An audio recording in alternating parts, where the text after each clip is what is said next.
Alright guys, on this edition of movie reviews here on my user channel, my GG mostly, we're going to be talking about Donnie Darko. This movie is absolutely freaking amazing. This may have been the biggest plot twist in all cinema. Not talking about Inception, anything, but I'm just say that this movie was absolutely significant. This movie is so bizarre. I didn't even know what to expect even when I first started watching. I don't even know what I'm gonna start witnessing. I don't even know. Jake Gyllenhaal. This is young Jake Gyllenhaal. He had to be in his 20s when he was doing this at the least. I mean, he was significant. I mean, I don't even care how young he was. I don't even care. I don't even know. He's not bad. I think he's amazing in this. If you're not aware, Seth Rogen even had a part. I don't know where he was because I couldn't recognize him. But I mean, the whole plot twist that the whole movie was. We've all seen the movie by now, that the whole movie, if you've not seen, there's a little spoiler warning coming up. So basically, at the beginning, there's some sort of an explosion. Basically, if you're not aware of that, it's basically a plane. But no one ever figured it out until the end.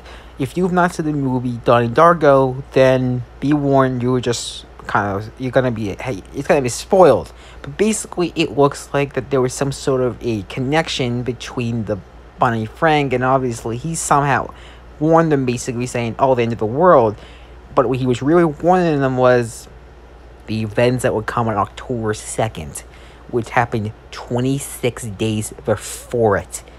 How?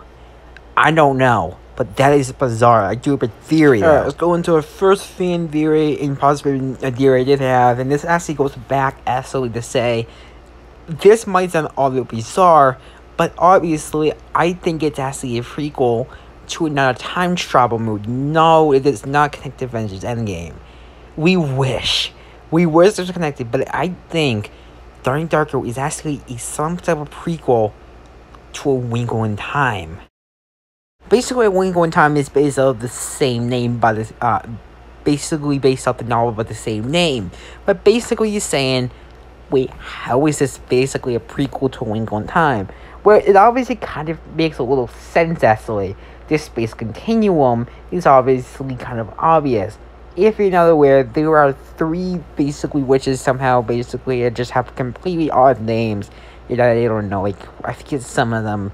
But one of them was really named Mrs. Who, which was just bad writing, really. I agree, that's bad writing. But really, do I think I think it's kind of possible? I think it was just the right way to go. I mean, was it the right intention to go? Yeah, I think it was the right way to go. There is a sequel to Donnie Darko, literally. I'm not gonna say this was called S. Darko. It was Samantha Darko, which is that's what it stands for. That's his sister, all grown up. I read reviews on it, and it's not good, I heard. Now, this movie is also directed by Richard Kelly, basically, who really hasn't directed really many movies I don't probably recognize. But really, I think this has to be basically, since he read it and he directed it, I think he nailed it. I think he definitely chose this as, a space and a time continuum. And I think he kind of did nail it. I think he has some fun. And by the way, he is still alive to this day. If you're already gonna say, is he still alive? Sounds like an old guy's name. That's the fun I thought of it too. I thought it was he sounds like he could be in 70s. I think he's when he died, he could be in his 30s. So he might be in his 40s now. I mean, he did a good job. I think because this was a small budget, I guess this wasn't well recognized when it came out. But for the Rotten Tomatoes, it's a whopping 80 or something, fresh, which is impressive. I'll show you guys in a second. And I think it's just impressive how they do it. And it's just, Rotten Tomatoes is correct. I think it deserves a Rotten Tomatoes score. So, actually, I can't really say because of the recording thing, but obviously it's an 87 double check, and I had to retake this whole thing. And it looks like it even says that it has a 880 for audience, which is impressive.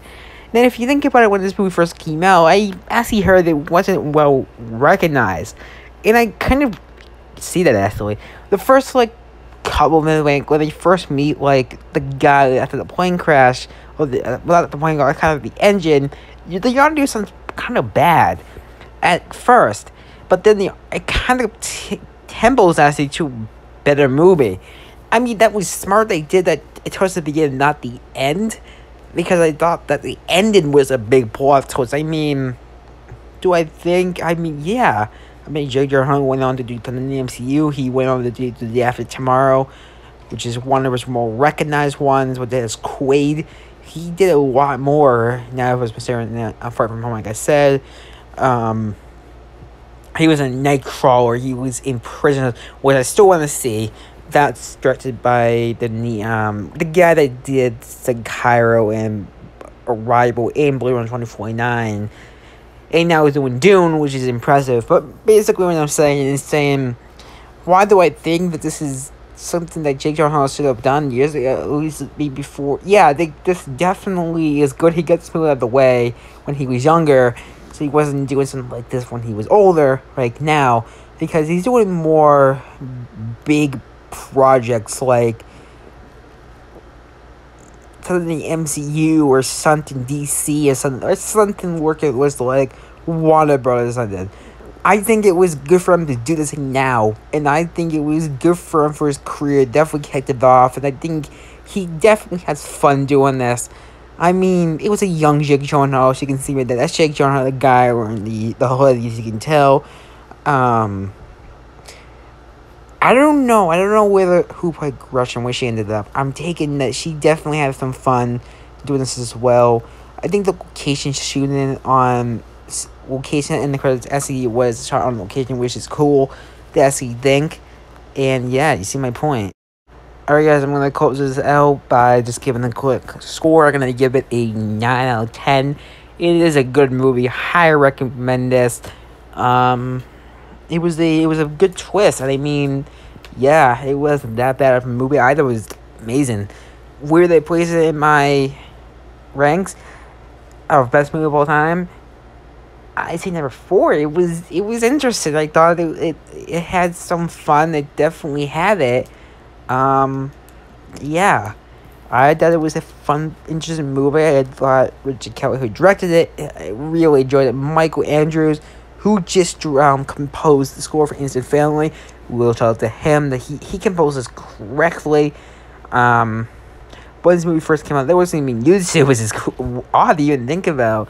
I was saying that years ago, we were going to my school, and I was saying the year I went to preschool, there wasn't even YouTube in 2005 or something like that. It was 4, whatever year that was, free Netflix.